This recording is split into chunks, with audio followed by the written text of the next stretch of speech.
عمومی طور پہ رشتہ داریوں کے اندر بعض رشتہ دار بہت تلخیاں دیتے ہیں، زندگی کے اندر زہر بھر دیتے ہیں، لیکن اگر کبھی وہ مجبور ہوں تو ان کی اعانت کریں، اور ان کا رویہ کچھ بھی ہو، زہرناک ہی ہو، لیکن آپ کا رویہ خوبصورت ہونا چاہیے۔ آپ مجھے اگر پوچھیں کہ سب سے بہترین صدقہ، سب سے افضل صدقہ کون سا ہے، تو سب سے افضل صدقہ جو مجبور ناراض رشتہ دار کو دیا جائے، جو رشتہ دار آپ کا شریک بن کے ہر جگہ پہ کھڑا ہوتا ہو، ہر خاندانی میٹنگ میں، ہر خاندانی ایونٹ میں آپ کے مخالف کھڑا ہوتا ہو، آپ کو نیچا دکھانے کی کوشش میں لگا رہتا ہو، اور کسی وجہ سے وہ کمزور پڑ جائے، مالی مشکلات میں مبتلا ہو جائے، اور آپ اس کی مدد کرنے کی پوزیشن میں ہوں، تو آپ کا نفس آپ کو کبھی بھی اس کی مدد کرنے پہ آمادہ نہیں کرے گا۔ آپ کا نفس روکے گا، آپ کہے گا کہ یہ تو ہمارا شریک ہے، تو سانپ کو دودھ پلائیں، اب تو اس کا سر پاؤں تلے آیا ہے، اس کو تو کچل دے، یہ تو میرا دشمن ہے، اس کو طاقت دوں۔ نفس کبھی بھی نہیں چاہے گا کہ اپنے شریک دشمن کی مدد کی جائے، لیکن سب سے افضل صدقہ وہی ہے جو ناراض رشتہ دار کو دیا جائے، اس لیے کہ اس میں نفس شامل نہیں ہوگا، اور جس عمل میں آپ کا نفس شامل نہیں ہوتا اس عمل سے تمہارا رب راضی ہوتا ہے۔ تو رشتہ داروں کے ساتھ سلوک اچھا کرنا، رشتہ داروں کے ساتھ رویہ خوبصورت کرنا، یہ تمہاری زندگی کا اسلوب۔ مجھے بتائیے اہل مکہ نے، حضور کے رشتہ داروں نے حضور کے ساتھ کیا سلوک نہیں کیا تھا؟ اوجریاں ڈالیں، کانٹے پھینکے، راہوں میں گڑھے کھودے، اذیتوں کے پہاڑ کھڑے کیے، اور کیا کیا مصیبتیں نہیں تھی۔ حضور شہر مکہ سے چلے گئے مدینہ المنورہ۔ اب جب فتح مکہ ہوا تو حضور جب تشریف لائے تو ناقہ پہ سوار ہیں، تو اب یہ تھر تھر کانپ رہے ہیں سارے رشتہ دار حضور کے، برادری کے لوگ۔ انہیں پتہ تھا کہ آج ہمارا آخری دن آ گیا ہے، اور اگر بڑا بھی رحم ہوا تو کم از کم ہمیں شہر بدر تو کر ہی دیا جائے گا۔ اب حضور تشریف لائے، سب کو جمع کیا،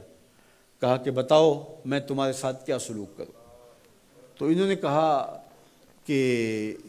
آپ کریم باپ کے کریم بیٹے ہیں،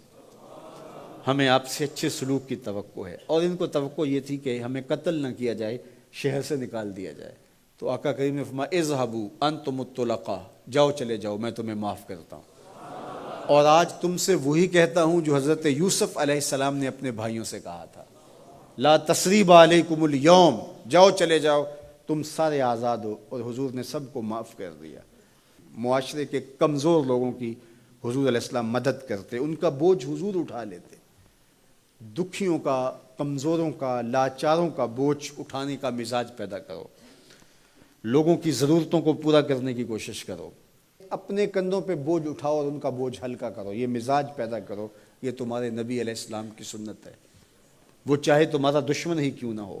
لیکن اس کا بھی بوجھ کم کرو، اس کا بوجھ اپنے ذمہ لو۔ جس کا کوئی کمانے والا نہیں، معذور ہے، اپاہج ہے، لاچار ہے،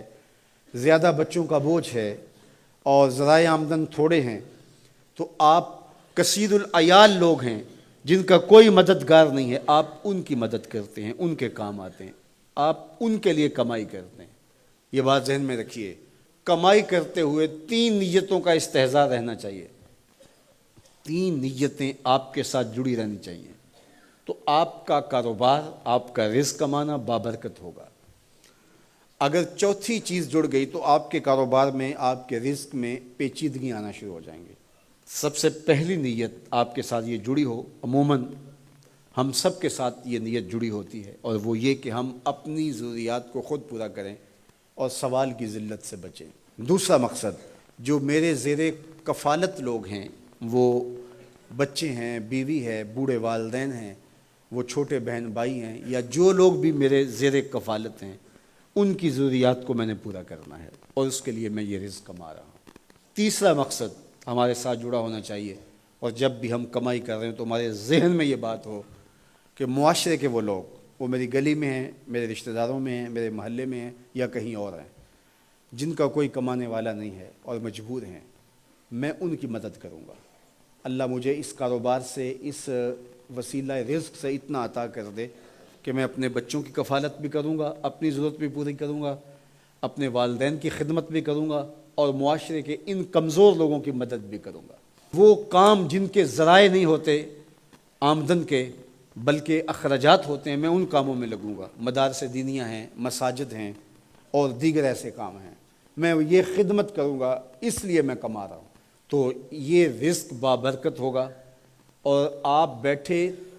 اپنے دفتر کی کرسی پہ ہوں گے، تمہارا رب تمہارے نامہ اعمال میں ثواب لکھا رہا ہوگا، فرشتے نیکیاں لکھ رہے ہوں گے۔ تو یہ سراسر دین ہے، یہ سراسر اچھائی ہے، نیکی ہے، عبادت ہے۔